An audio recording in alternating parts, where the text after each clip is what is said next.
నాగర్ కర్నూలు జిల్లా అచ్చంపేట మండలంలో కురిసిన అకాల వర్షానికి పంట నష్టం జరిగిందని రైతులు ఆవేదన వ్యక్తం చేస్తున్నారు.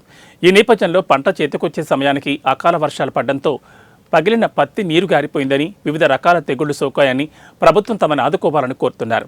అదేవిధంగా 2 లక్షల రుణమాఫీ కూడా అవ్వలేదని, మరియు పశుపోషణ చేస్తూ పాలబూతుల్లో పోసిన పాలకు బిల్లులు రాలేదని ప్రభుత్వం చొరవ చూపించి రైతులను ఆదుకోవాలని కోరుతున్నారు.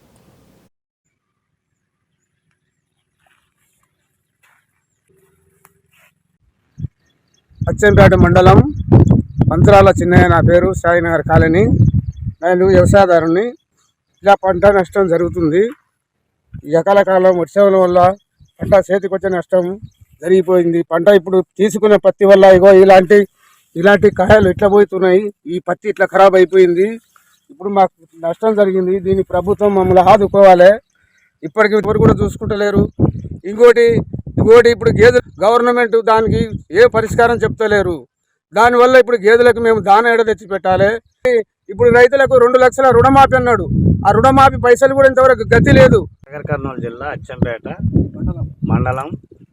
మాది కౌలు రైతుని. పత్తి వేసిన పత్తి వర్షాలకు వెళ్ళి మొత్తం నష్టపోయినాం.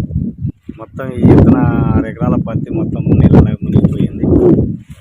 ఏది చేసినా ఏం చక్కదనం లేదు. అంతా మీరు ఎట్లన్నా చేసి గవర్నమెంట్ ఆదుకోవాలని మీకు దయచేసి చెప్తున్నాం. బిల్లులు పాల బిల్లులు రాలేదు, 2 లక్షల రుణమాఫీ రాలేదు. మేము ఇంకో ఈ తెగులు వచ్చింది. ఇది ఎట్లా వచ్చింది? వానల గురించి వచ్చిందా, ఇత్తనాల